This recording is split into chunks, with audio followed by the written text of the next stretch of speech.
Buhay na buhay ang ating pag-itipon ngayon. At una kong ipaalam lang sa inyo, ako po ay isang retiradong General ng Armed Forces of the Philippines, Philippine Army, Ranger po at Infantry ng Philippine Army. Ang aking pong huling posisyon bago ako nag-retire, noong 2013 ay ako po ang komandante ng Philippine Military Academy sa Baguio City, na kung saan ang mga kadete ang hinuhubog namin na magkaroon ng tamang pundasyon ng right character para panindigan nila ang pagsiservisyo sa armed forces at sa ating taong bayan. Ang gagawin po natin ito ay hindi bawal. Ito po ay legal na legal dahil peaceful assembly ang ating ginagawa ngayon. Nakasaad po ito sa ating konstitusyon.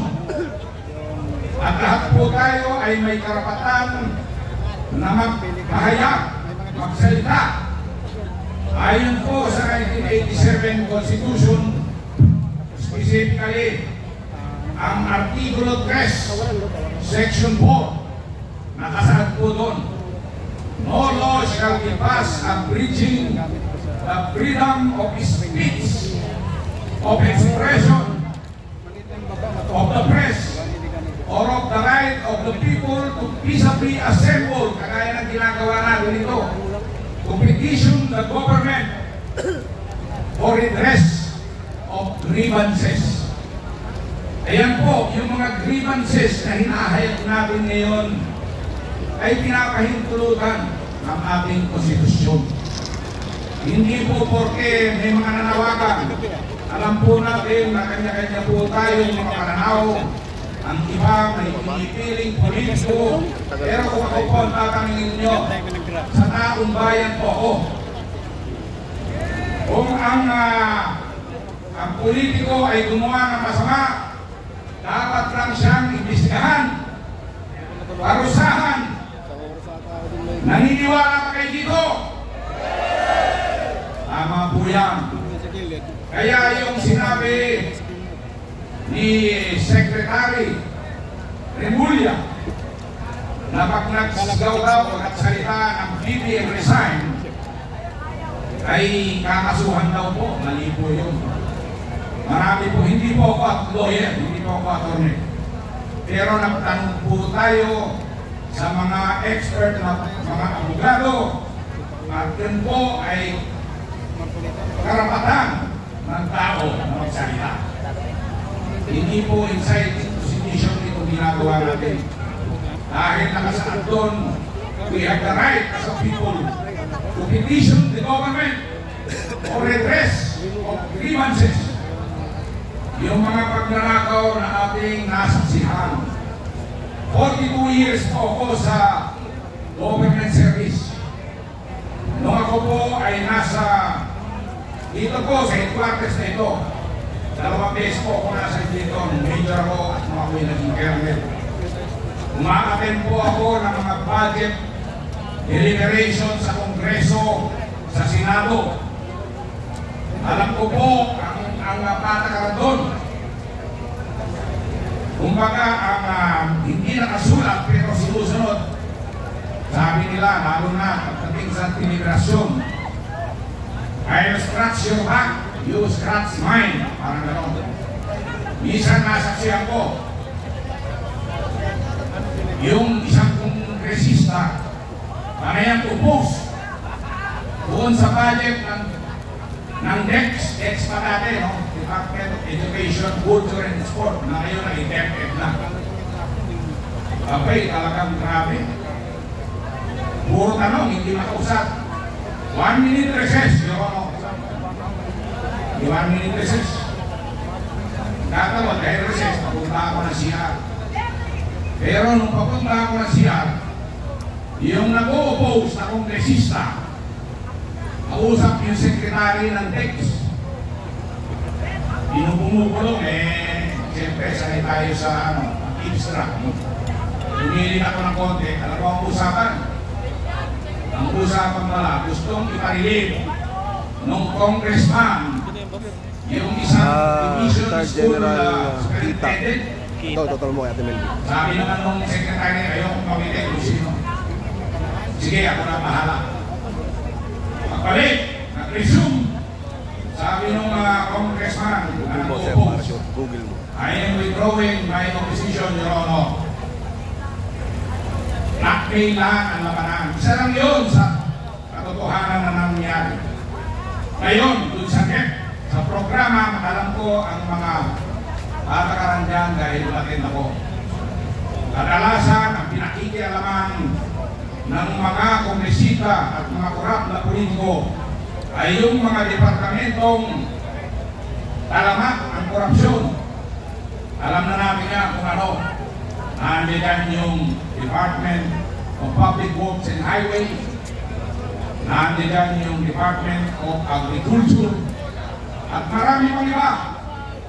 Yung mga pipitsugin na maliliit ka ng budget, hindi pinapakialaman yan ng mga kongresista at ng mga taliwas na politiko. Tinatarget nila yung pwedeng magkarga. Kasama ang armed forces, actually tinatarget nila yan. Dahil ginagamit nila, may project, meron kaming papagawa, pero yung pala, maraming komisyon.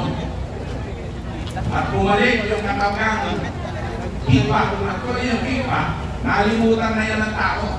Una ko narinig yung kipa, nung ako'y matawag panahon nung matandang Marcos. Tinatanong ko, ano kaya yung kipa? Hindi ko maintindihan. Yung pala, yun ang komisyon. Pero bumalik si Junior. Siguro yung mga may edad na naritol yung kipa. Kaya nabuhay muli yung kasabihan na pag-kickback, yan po ay komisyon. Komisyon yan. So, yung sabi ng mga sekretary na nagsasalita, marami nag-aagawan sa posisyon. Na sekretary Pangandaman, Kaya sabihin mo sakit sa ulo, di ba? Magtaka ka. Ano yung depensa? Hindi kasi sahod ang ano nila yan eh. Binabas yan. Bakit pa makikialam sa ICAM si na insertion? Pwede naman niyang ilagay doon sa NEP. Kabisado nila yan. Huwag nilang ang tao. Ako alam ko rin ang nangyari yan. Ang pinapakialaman nila yung malaking departamento. Doon. Tama yun, sa NEP pa lang may pumapasok doon. Pero pagdating sa may camera, panay pinapakialaman naman yan. At napaka-sikreto ng kanilang mga deliberasyon. Kaya, i-demand natin ang transparency. Tama ba yun? Tama! I-demand natin ang transparency. Ang accountability. Ang justice. At ating hilingin na ipakulong ang mga dapat parusahan. Tama po yan, hindi isang hinaing natin. So wag po tayo matakot, ilahat lang po natin. Hindi po ito sitisyon o rebellion. Marami naman tayo sa bahay. Karapatan po natin ito. Hindi tayo nag-away, hindi gusto natin ng accountability. Unang-una, naniniwala ba kayo na ang taong bayan ang may power? Naniniwala ba kayo na ang pwersa ng mga nakaupo ay ibigay lang ng taong bayan sa kanila? Yung lahat ng police bike, bugin natin yan lahat ba eh. Naniniwala ba kayo na temporary lang ito at pwede natin bawin? Sampu lang, halimbawa lang, talo yan Tama sila. po kayo. May mga legal na pamamaraan dyan. Uy, ngayon ka lang. Isa na to. Another po ay tinatawag na Mayaman. yung People's Initiative. Kaya Dito po kami yung kanina. aming ginamit Natuto ka naman. ay ayon sa batas. Huwag lang tayo People's Huwag na tayo Initiative. magpaano ng vlogger dito sa Ito ay nagsimula sa God's People's Initiative. Pero nagbuo ito dahil Palata na sa vlogger ka. grabe, naging United People's Initiative siya. Dahil sa dami Bigyan ka ID mo eh. iba't iba ang affiliation.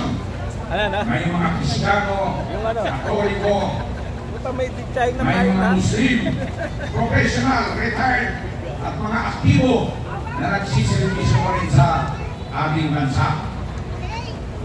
Nasobrada ko sa Totoo po yan, na pinahirap po lang natin yan, mukawal na yan sa ating gobyerno.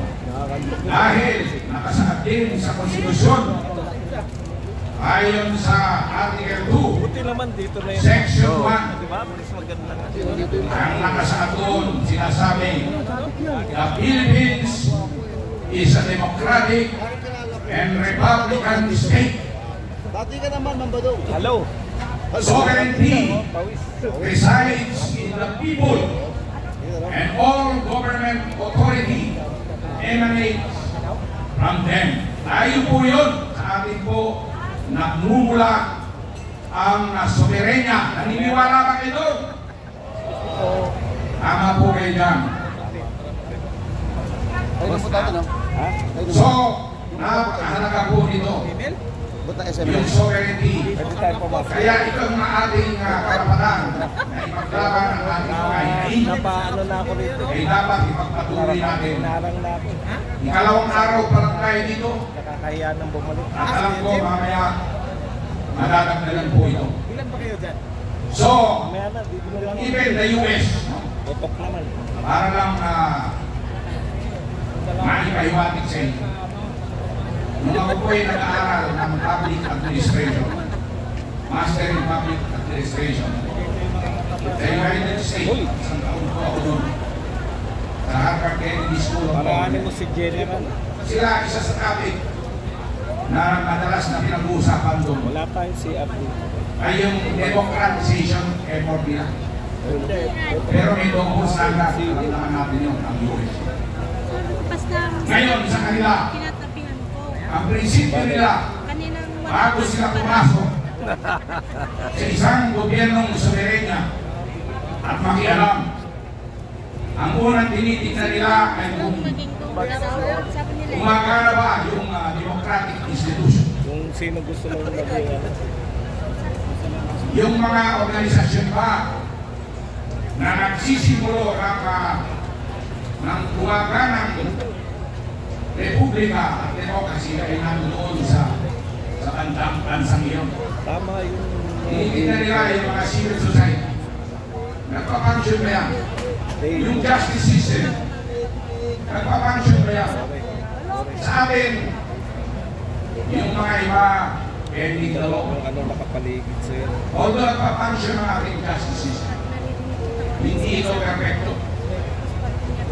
Kaya nga, marinig natin na mismong mga sekretary, senador, at ngayon, ombudsman na, dinidepensa pa yung tinatawag na pending the law. Dinidepensa niya pa na kung isang tax na ko yun, hindi na nagbawal sa tax yan para patuloy. Pwede pala kaya na ini-appreciate niya sa tax evasion. Of course, hindi ako lawyer. Hindi tayo makikipag-argument. So, papasok ang US, gaya ng sinasabi nila, kapag nagsisimula ka mag-pray ang democracy sa isang bansa. Suspense. Kasi kinakailangan makuha natin. Ang prinsipyo nila, and even sa kanilang May bandera eh. konstitusyon, Ayaw ko lang. nakasaad sa kanila, Ayaw mo na yan. na Iwanan iba, ko lang muna. nung ginawa yung Commonwealth Constitution ng Pilipinas, hindi nila Wala ko na isinapa bandera. itong prinsipyo na ito na nakasaad sa US Constitution. Kanina pa kayo? Yung right Wala ba yung ano ngayon? Walang of pagkain? the people Alas 12 na kami. to arm themselves and to initiate change. Pero wala sa Constitution natin yun. Kaya iba. No? Pero sa kanila nakasaad yan. Bakit? Sabi nila, when the government which is supposed to protect the freedom and rights of its people, when this or when the said government becomes abusive, becomes the destroyer of the rights and freedom of the people, then the people has the right to change or even alter that very same government.